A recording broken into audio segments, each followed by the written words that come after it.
कोटा में भाजपा के तेज तर्रार fire brand नेता प्रहलाद गुंजल कांग्रेस में आ गए हैं, लेकिन लगता है कि कांग्रेस के नेता और विधायक शांति धारीवाल असहज हैं उनके आने से। उधर झुंझुनू में भाजपा के मंच पर बागियों को देखकर फतेहपुर से विधानसभा का चुनाव लड़ने वाले भाजपा नेता श्रवण चौधरी असहज है। दोनों ही जगह नजारे ऐसे देखने को मिले और तू मैं की स्थिति आ गई। पहले बात करते हैं कोटा की। कोटा में 29 मार्च यानी कि आज एक बैठक रखी गई कोटा बूंदी संसदीय क्षेत्र के कांग्रेस नेताओं और प्रमुख कार्यकर्ताओं की, क्योंकि 30 मार्च को प्रहलाद गुंजल नामांकन दाखिल करेंगे। नामांकन की रणनीति के लिए बैठक रखी गई, लेकिन रणनीतिक बैठक में शांति धारीवाल ने कुछ ऐसी बातें कह दी कि मामला विवादों का अचानक गर्म हो गया। हालांकि समझदारी प्रहलाद गुंजल की कही जाएगी कि उन्होंने बड़ी सहजता के साथ, क्योंकि वे उम्मीदवार हैं, उन्होंने वैसा प्रत्युत्तर नहीं दिया जैसा कि शांति धारीवाल चाहते थे। अगर ऐसा होता तो विवाद बहुत ज्यादा बढ़ जाता। दरअसल शांति धारीवाल ने उस रणनीतिक बैठक में दो बातें कही। पहली बात यह है कि प्रहलाद गुंजल पहले सांप्रदायिक पार्टी में थे, अब उन्हें सेकुलर होना होगा। तो प्रहलाद गुंजल ने तुरंत इस बात का जवाब दिया कि मैं भाजपा में रहकर भी हमेशा सेकुलर जैसे ही था, मैं कभी सांप्रदायिक नहीं था। उसके बाद और विवाद बढ़ा तब जब शांति धारीवाल बोले कि मुझ पर जो आरोप लगाए गए वे आरोप गलत थे, आपको यह बोलना चाहिए। अब यह कैसी अजीब सी बात हो जाती है कि जब आपके प्रतिद्वंदी कोई हो, अलग अलग पार्टियों से दोनों चुनाव लड़ रहे हैं, दोनों एक दूसरे पर आरोप लगा रहे हैं, उसके बाद दोनों यदि एक पार्टी में आ भी जाते हैं तो वे आरोप तो वैसे ही खत्म हो जाते हैं। फिर उन आरोपों की बात को छेड़ना क्या किसी नेता के लिए कोई समझदार रहने वाली बात हो सकती है? लेकिन शांति धारीवाल ने वह बातें छेड़ी जो उस मंच की नहीं हो सकती, और कांग्रेस के नेता कार्यकर्ता जो बैठे थे वहां से तुरंत आवाज आ गई नीचे से कि पहले शांति धारीवाल जी आप ये बता दीजिए कि आपने 2 चुनाव ओम बिरला की मदद से जीते थे। यानी कि बातें वे चली गई लीक से हटकर।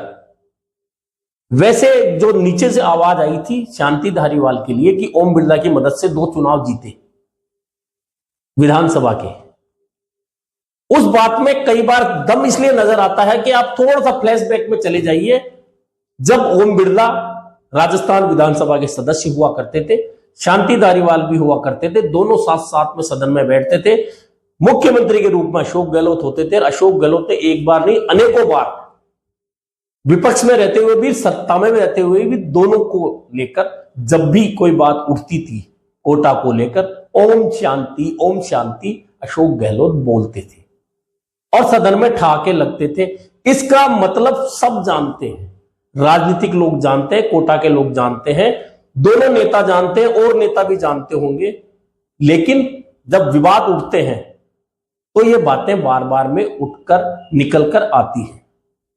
वैसे शांति धारीवाल को लेकर एक बात कही जाती है जिससे कोई इनकार नहीं कर सकता हाड़ौती का नेता, कि शांति धारीवाल ने कभी भी हाड़ौती के किसी नए नेता को उभरने नहीं दिया, और नए नहीं पुराने नेताओं के साथ कभी भी उनके रिश्ते कभी सहज रहे ही नहीं। चाहे दिवंगत हो चुके रामकिशन वर्मा की बात ले लीजिए, चाहे भरत सिंह कुंदनपुर की बात ले लीजिए, प्रमोद जैन भाया जो उनके ही चेले कहलाते हैं उनकी ले लीजिए, किसी भी नेता का नाम उठाकर देख लीजिए, शांति धारीवाल के साथ कभी सहज रिश्ते नहीं रहे। क्योंकि शांति धारीवाल की पूरी राजनीति शांति धारीवाल के अलावा यदि कहीं आगे बढ़ती थी तो वे रविंद्र त्यागी जो वर्तमान जिला अध्यक्ष है वहां तक है। इतिहास उठाकर देख लीजिए, जब कांग्रेस सत्ता में आती धारीवाल मंत्री बनते तो रविंद्र त्यागी यूआईटी के चेयरमैन बनते। जैसे ही सत्ता चली जाती, विपक्ष में कांग्रेस आती, रविंद्र त्यागी जिला अध्यक्ष बन जाते। यानी कि तमाम राजनीति घूम फिरकर रविंद्र त्यागी तक सीमित हो गई। इसके अलावा शांति धारीवाल ने हाड़ौती कोटा में किसी भी नेता को आगे नहीं बढ़ाया। यह कोटा का कोई भी कांग्रेसजन आपको बता सकता। अब चूंकि पार्टी के अंदर प्रहलाद गुंजल आ गए हैं, संसदीय क्षेत्र के उम्मीदवार बन गए, तो शांति धारीवाल की असहजता यह नहीं है कि उनके प्रतिद्वंदी थे, उनके विधानसभा क्षेत्र से प्रहलाद गुंजल भाजपा के उम्मीदवार होते थे। प्रहलाद गुंजल से एक बार शांति धारीवाल को हारना भी पड़ा था। असहजता यह नहीं है, असहजता यह है कि यदि प्रहलाद गुंजल कोटा बूंदी हाड़ौती की राजनीति में कांग्रेस में जम गए तो धारीवाल की तो ढलती उम्र है, बड़ी मुश्किल से इस बार टिकट मिला है। वे इस बार भी अपने बेटे अमित को टिकट दिलाना चाहते थे, लेकिन पार्टी उन्हें नहीं देना चाहती थी, क्योंकि 25 सितंबर 2022 को आला कमान को आंख दिखाने वाला घटनाक्रम उनके टिकट की राह में रोड़े अटका रहा था। बड़ी मुश्किल से टिकट मिला, वे फिर विधायक बन गए। और यही ओम बिड़ला फिर लोकसभा के जो उम्मीदवार हैं, जिन्हें लेकर हमेशा यह कहा जाता है कि ओम शांति की जोड़ी है। हालांकि यह कितना सच है, यह बात ये दोनों नेता ही बता सकते हैं। लेकिन बात तो प्रहलाद गुंजल के कांग्रेस में आने के बाद अब चुनाव की है। दरअसल लोग ये आज फिर इस बात को जोड़ रहे हैं कि शांति धारीवाल विवाद इसलिए बढ़ाना चाहते हैं ताकि इसका फायदा कांग्रेस के सामने वाले उम्मीदवार यानी ओम बिड़ला को मिले। कितना मिलेगा नहीं मिलेगा इस बात की बात है, और शांति धारीवाल वास्तव में क्या चाहते हैं ये शांति धारीवाल जानते हैं। लेकिन जितने मुंह उतनी बात, आप कितने मुंह बंद कर सकते हैं। दरअसल प्रहलाद गुंजल को लेकर कहा जाता है कि वे जो बात कहते हैं उस पर टिके रहते हैं, और यही कारण है कि उनकी ओम बिड़ला के साथ में भाजपा में पटरी नहीं बैठी और वे कांग्रेस में आ गए। कांग्रेस में आते ही उन्होंने सीधे सीधे आरोप लगाए कि मैं एक नेता और उसके भाई या उसके परिवार की दरी नहीं उठा सकता। और 2023 विधानसभा चुनाव टिकट वितरण के दौरान भी भाजपा के शीर्ष नेतृत्व में मुझे उस नेता के यहां भेजा तो मेरे कार्यकर्ताओं ने खून के आंसू पिए थे। यानी कि स्पष्ट कर दिया कि ओम बिड़ला के साथ उनकी पटरी नहीं बैठती, इसलिए वे भाजपा छोड़कर कांग्रेस में आ गए हैं। लेकिन आज मंच पर उन्होंने बहुत स्पष्ट रूप से कह दिया कि कांग्रेस के शीर्ष नेतृत्व में मुझ पर विश्वास जताया है, जान चली जाए लेकिन विश्वास नहीं जाने दूंगा। खैर ये तो वक्त बताएगा कि प्रहलाद गुंजल कांग्रेस में कब तक टिके रहते हैं, क्योंकि यह भी तय है कि ओम बिड़ला जब तक भाजपा की राजनीति में कोटा में तब तक प्रहलाद गुंजल भाजपा के साथ नहीं जा सकते। दोनों लगभग आसपास हम उम्र से ही है, ऐसे में ये याराना अब तक नहीं चल सका तो आगे जाकर चलेगा, इसकी संभावनाएं फिलहाल तो नजर नहीं आती। लेकिन राजनीति में कब क्या बदल जाए कुछ कहा नहीं जा सकता। लेकिन फिलहाल तो विवाद को हवा दे दी गई है धारीवाल की तरफ से। अब कल नामांकन होना है प्रहलाद गुंजल का। प्रदेश अध्यक्ष गोविंद सिंह डोटासरा कोटा जा रहे हैं, तो क्या कल की तस्वीर जो उभरनी है उसमें ये विवाद सारे दफन हो जाएंगे या फिर कोई नया विवाद खड़ा हो सकता है, यह भी देखना मजेदार होगा। उधर झुंझुनू में भाजपा ने शुभकरण चौधरी को अपना उम्मीदवार बनाया है। उदयपुर वाटी से चुनाव हारे थे विधानसभा का, अब लोकसभा का टिकट मिला है।